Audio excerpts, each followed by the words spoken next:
Assalamualaikum warahmatullahi wabarakatuh. Saya Abdul Lazar dengan NIM 0902020326. Di sini saya akan menjelaskan tentang keamanan informasi. Yang pertama ada pentingnya keamanan informasi. Jadi apa sih keamanan informasi itu? Keamanan sendiri adalah suatu keadaan bebas dari bahaya. Nah, jadi informasi itu mencangkup serangkaian strategi, aturan, dan praktik untuk melindungi data dari akses yang tidak sah, kerusakan, atau pencurian. Tujuannya adalah agar informasi dapat digunakan dengan aman dan efisien. Nah, mengapa keamanan informasi itu penting? Yang pertama adalah supaya data sensitif kita terlindungi. Data itu termasuk apa saja?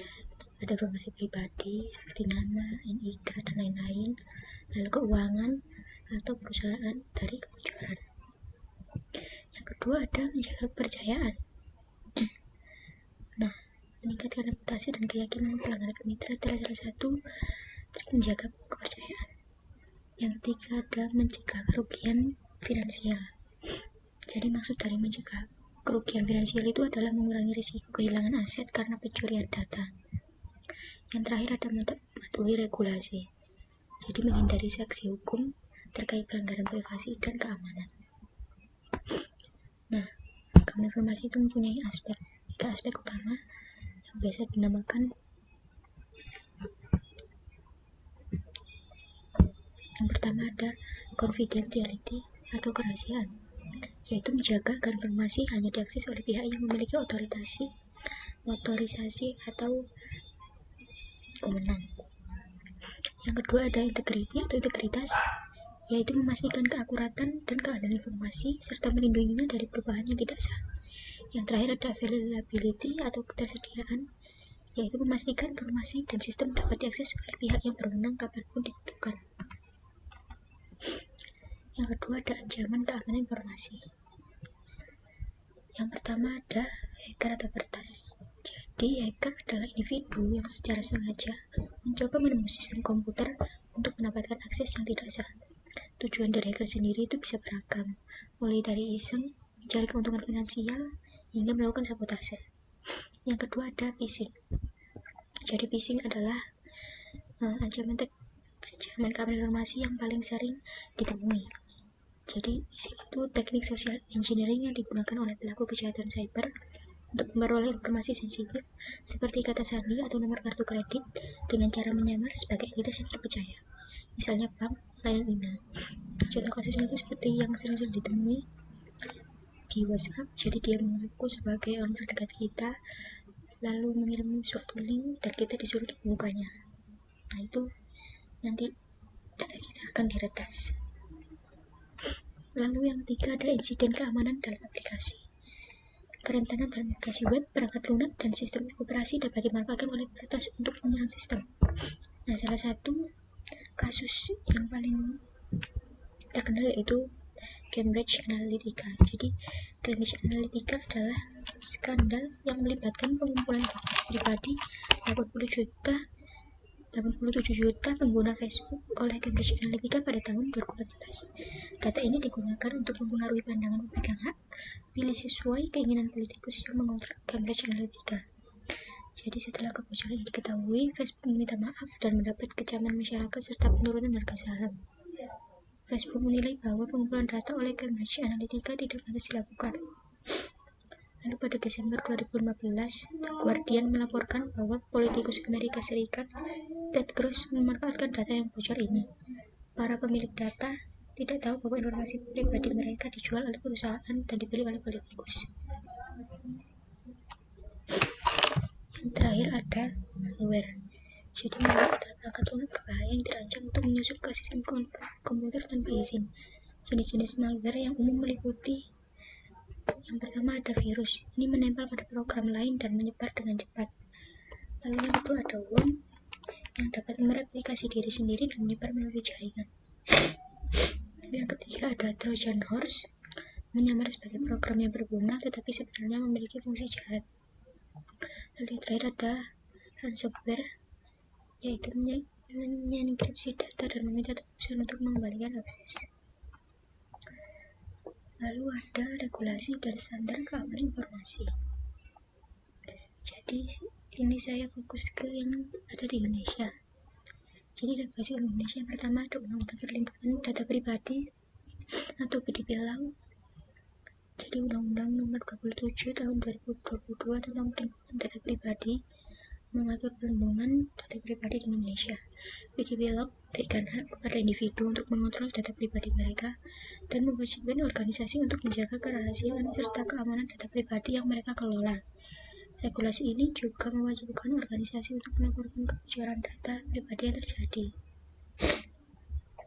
Lalu yang kedua ada Undang-Undang Informasi dan Transaksi Elektronik di UU ITE. Undang-Undang Nomor 11 Tahun 2008 tentang Informasi dan Transaksi Elektronik yang kemudian direvisi dengan UU Nomor 19 Tahun 2016 mengatur berbagai hal terkait transaksi elektronik, komunikasi digital, dan informasi di Indonesia. Undang-undang ini mencakup aturan mengenai penyalahgunaan informasi, kejahatan cyber, dan perlindungan data pribadi. Lalu yang ketiga ada Peraturan Pemerintah Nomor 71 Tahun 2009 tentang penyelenggaraan sistem dan transaksi elektronik. Peraturan ini mengatur aspek teknis dan operasional terkait penyelenggaraan sistem elektronik, termasuk mengenai perlindungan data dan keamanan informasi dalam transaksi elektronik. Lalu yang terakhir ada Peraturan Otoritas Jasa Keuangan atau OJK tentang keamanan informasi di sektor keuangan. OJK mengeluarkan peraturan yang mengatur penyelenggaraan keamanan informasi di industri keuangan yang bertujuan untuk memastikan bahwa data pelanggaran transaksi yang dilakukan di sektor keuangan terlindungi dengan baik. Lalu ada standar keamanan informasi di Indonesia. Yang pertama ada ISO atau IEC 27001. Sebenarnya di banyak negara standar ISO atau IEC diterima secara luas di Indonesia sebagai pedoman untuk implementasi sistem manajemen keamanan informasi atau ISMS. ISO atau IEC ini membantu organisasi untuk mengidentifikasi, mengelola, dan mengurangi risiko terkait dengan keamanan informasi. Lalu yang kedua ada Pandu atau Pedoman Pengamanan Data dan Sistem Informasi yang merupakan pedoman yang dikeluarkan oleh Badan Cyber dan Sandi Negara atau yang bisa disingkat BSSN untuk memberikan panduan kepada lembaga pemerintah dan sektor lainnya dalam meningkatkan keamanan sistem informasi dan data. Pedoman ini mengatur pengelolaan risiko dan kebijakan keamanan informasi. Yang ketiga ada Peraturan BSSN tentang keamanan cyber. Badan Cyber dan Sandi Negara adalah lembaga yang bertanggung jawab dalam mengkoordinasikan pengamanan cyber di Indonesia. BSSN mengeluarkan berbagai pedoman, peraturan, dan standar mengenai keamanan cyber, termasuk pengelolaan insiden cyber, pengamanan infrastruktur kritis, dan kebijakan pengamanan data. Yang terakhir ada SPPE atau Sistem Pemerintahan Berbasis Elektronik. Jadi SPPE ini merupakan pedoman yang dikeluarkan oleh Kementerian Pendayagunaan Aparatur Negara dan Reformasi Birokrasi atau PAN-RB yang mewajibkan instansi pemerintah di Indonesia untuk menerapkan prinsip keamanan informasi dalam penyelenggaraan sistem pemerintahan berbasis elektronik. Lalu yang terakhir ada manfaat menerapkan regulasi dan standar keamanan informasi. Yang pertama ada mencegah kebocoran data dan pelanggaran privasi. Yang kedua, membangun kepercayaan pelanggan dan mitra bisnis. Yang ketiga, ada mengurangi resiko kerugian finansial dan reputasi akibat insiden keamanan.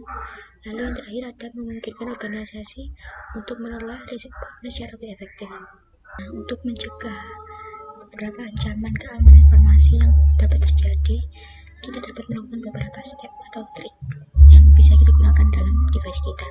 Saya akan menunjukkan tugas saya beberapa pertemuan yang lalu.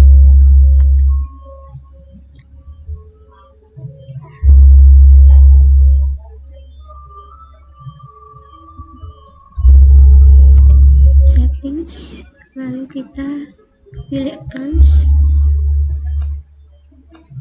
lalu check in options, pilih yang password, lalu add, lalu kita klikkan password di sini.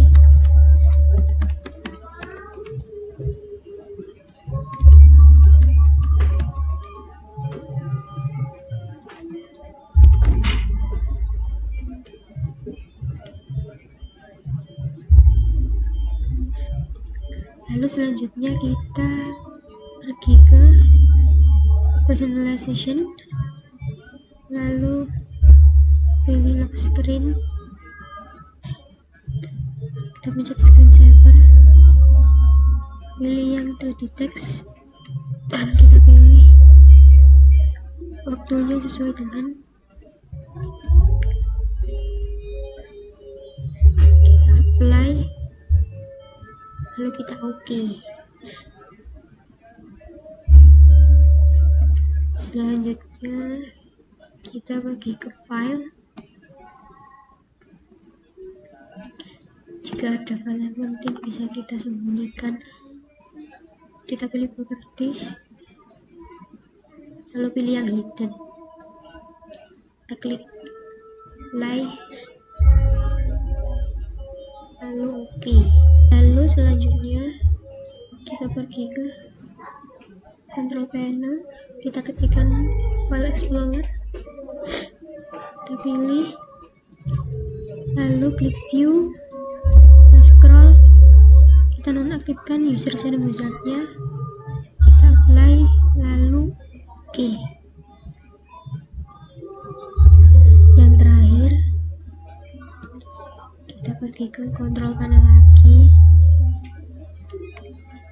kita cari firewall ini, kita klik, lalu turn Windows Defender Firewall on or off. Nah, ini sudah kita turn on semua, jadi sudah.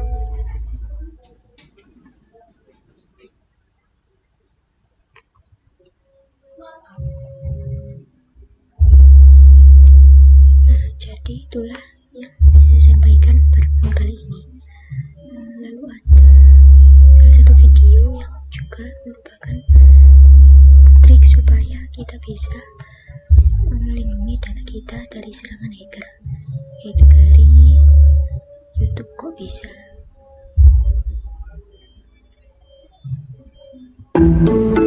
Sekaligus yang paling sering digunakan untuk nipu adalah nyamar ngaku-ngaku jadi sesuatu yang terpercaya, padahal enggak. Entah itu menang hadiah, pura-pura jadi orang penting, atau bikin website tiruan. Oke, sekarang kita udah tahu cara-cara mereka. Tapi terus gimana caranya buat nyegah itu semua? Singkatnya banget, sama halnya kayak nyetir atau nyebrang di jalanan, kuncinya itu selalu waspada. Lihat kiri kanan. Apapun yang kita klik, atau apapun yang kita buka, atau apapun pesan yang kita dapetin, selalu waspada dengan cara ngelakuin hal-hal simple ini. Misalnya pas lagi browsing internet, jangan gampang tergoda sama iklan-iklan yang suka muncul di mana-mana. Saat kita naik ojek online, pastiin kalau data abangnya sesuai sama aplikasi. Terus buat yang suka belanja online, saat ngelakuin transaksi, perhatiin tokonya mencurigakan atau enggak. Website toko juga mesti diperhatiin aman apa enggak buat masukin datanya kita. Apalagi buat yang paling penting, yaitu tempat naruh duit kita, pilih layanan yang namanya udah terpercaya dan ada fitur-fitur keamanannya. Makanya, biar lebih aman ada beberapa hal yang harus kita perhatiin. Yang pertama adalah password kita. Contoh bagusnya adalah kita bisa pakai email dan password beda untuk setiap kebutuhan kita. Dan jangan lupa bikin password kalian sesulit mungkin, karena para hacker bisa bobol password kayak gini dalam waktu kurang dari 1 detik. Kurangi juga penggunaan VPN atau WiFi gratis yang gak terpercaya, dan perhatiin juga website resmi perbankan kita.